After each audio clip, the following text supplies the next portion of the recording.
आज के इस लीगल वीडियो के टॉपिक में हम भारतीय नागरिक सुरक्षा संहिता 2023 के अंतर्गत आने वाली धारा 210 से धारा 306 तक का संक्षिप्त रूप से अध्ययन करेंगे। तो चलिए शुरू करते हैं। अध्याय 15 के अंदर जो टॉपिक आता है उसका नाम है कार्रवाइयां शुरू करने के लिए अपेक्षित शर्तें। यह धारा 210 से शुरू होता है। धारा 210 में बताया गया है मजिस्ट्रेटों द्वारा अपराधों का संज्ञान।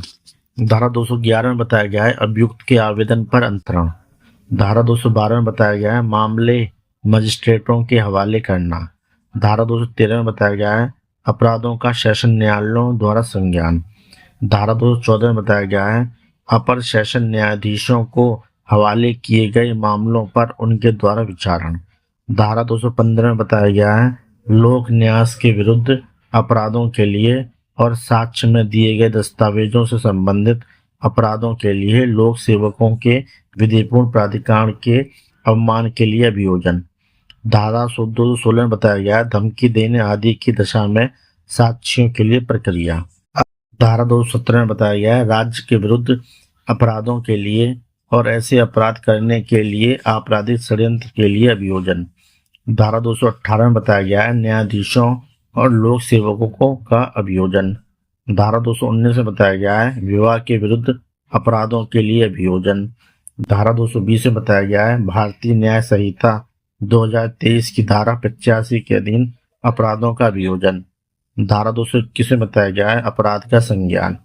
धारा 222 में बताया गया है मानहानि के लिए अभियोजन। अब आता है अगला अध्याय 16। धारा 16 के अंदर जो टॉपिक है उसका नाम है मजिस्ट्रेटों से परिवाद। यह धारा 223 से शुरू होता है। धारा 223 में बताया गया है परिवादी की परीक्षा। धारा 224 में बताया गया है ऐसे मजिस्ट्रेट द्वारा प्रक्रिया जो मामले का संज्ञान करने के लिए सक्षम नहीं है। धारा 225 में बताया गया है आदेशिका के जारी किए जाने को मुलतवी करना। धारा 226 में बताया गया है परिवाद का खारिज किया जाना। अब आता है अध्याय 17। अध्याय 17 के अंदर टॉपिक है उसका नाम है मजिस्ट्रेट के समक्ष कार्रवाई का प्रारंभ किया जाना। यह धारा 227 से शुरू होता है। धारा 227 में बताया गया है आदेशिका का जारी किया जाना। धारा 228 में बताया गया है मजिस्ट्रेट का अभियुक्त को व्यक्तिगत हाजिरी से अभिमुक्ति दे सकना। धारा 229 में बताया गया है छोटे अपराधों के मामलों में विशेष समन। धारा 230 में बताया गया है अभियुक्त को पुलिस रिपोर्ट या अन्य दस्तावेजों की प्रतिलिपि देना। धारा 231 में बताया गया है सेशन न्यायालय द्वारा विचारणीय अन्य मामलों में अभियुक्त को कथनों और दस्तावेजों की प्रतिलिपियां देना। धारा 232 में बताया गया है जब अपराध अन्यतः सेशन न्यायालय द्वारा विचारणीय है तब मामला उसे सुपुर्द करना। धारा 233 में बताया गया है परिवाद वाले मामले में अनुसरण की जाने वाली प्रक्रिया और उसी अपराध के बारे में पुलिस अन्वेषण। अब आता है अध्याय 18। अध्याय 18 का अंदर टॉपिक है उसका नाम है का पॉइंट है आरोपों का प्रारूप।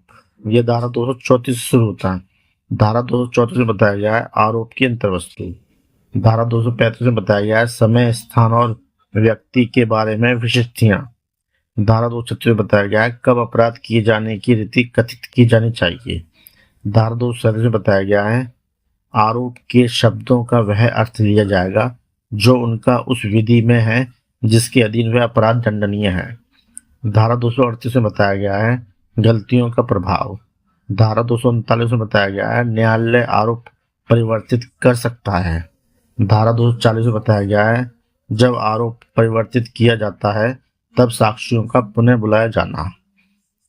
अगला टॉपिक है खा पॉइंट आरोपों का संयोजन। यह धारा 241 से शुरू होता है। धारा 241 में बताया गया है विभिन्न अपराधों के लिए पृथक आरोप। धारा 242 में बताया गया है एक ही वर्ष में किए गए एक किस्म के अपराधों का आरोप एक साथ लगाया जा सके। धारा 243 में बताया गया है एक से अधिक अपराधों के लिए विचारण।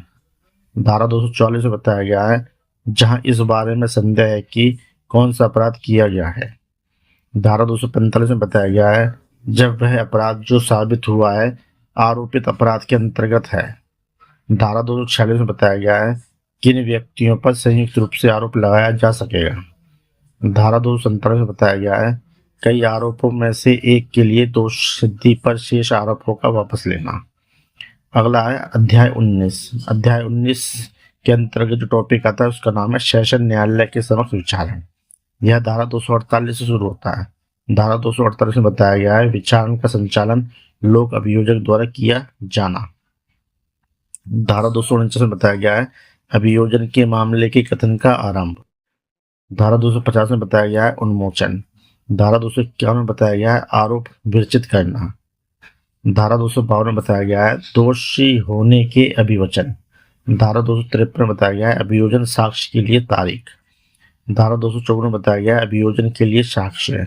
धारा 255 में बताया गया है दोष मुक्ति। धारा 256 में बताया गया है प्रतिरक्षा आरंभ करना।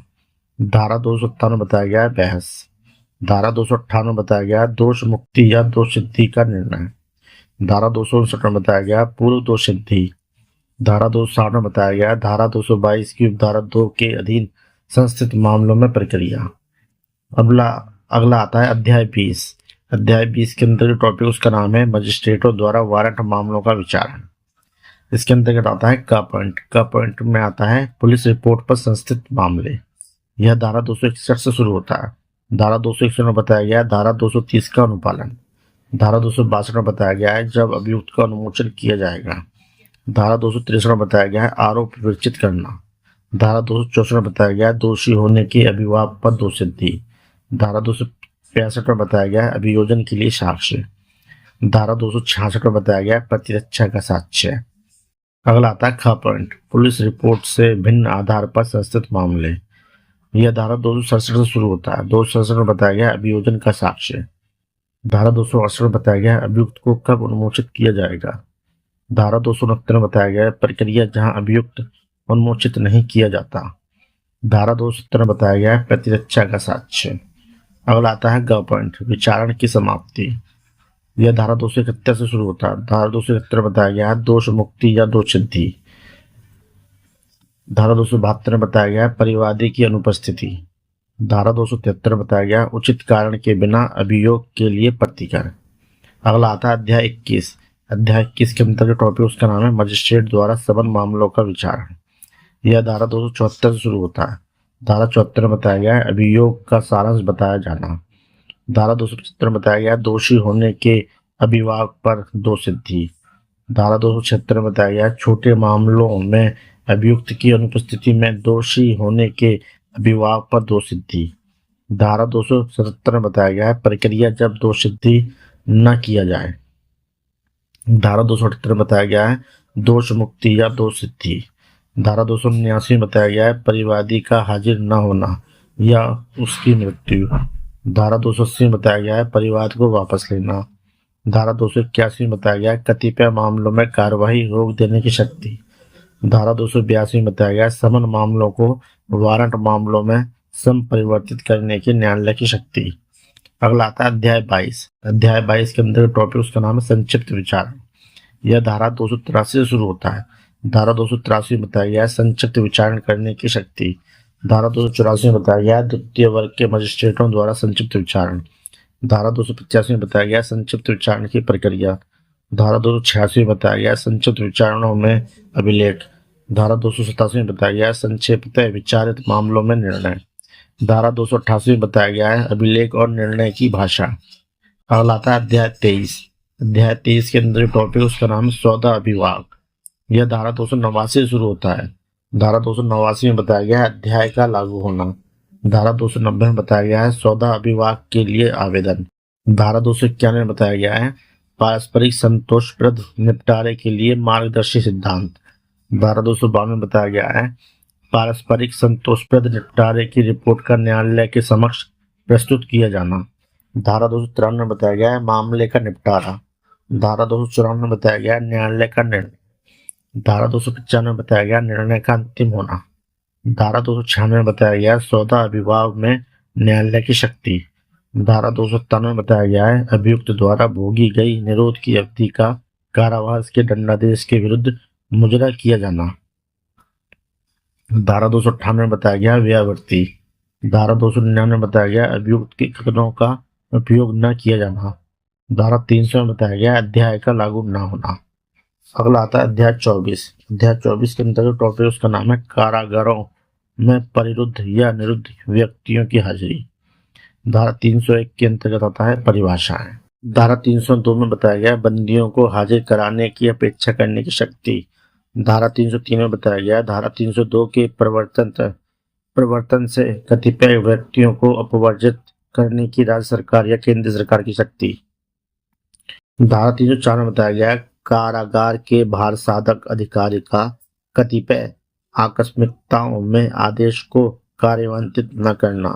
धारा 305 में बताया गया बंदी का न्यायालय में अभिरक्षा में लाया जाना। धारा 306 में बताया गया है कारागार में साक्ष्य की परीक्षा के लिए कमीशन जारी करने की शक्ति। दोस्तों, उम्मीद करता हूँ ये टॉपिक आपको पसंद आया होगा। आपकी सहायता एवं सहूलियत के लिए इस टॉपिक का PDF लिंक वीडियो के नीचे डिस्क्रिप्शन में है। आप चाहे तो वहाँ से PDF फाइल डाउनलोड कर सकते हैं। साथियों, अगर वीडियो पसंद आया तो लाइक और सब्सक्राइब कीजिए।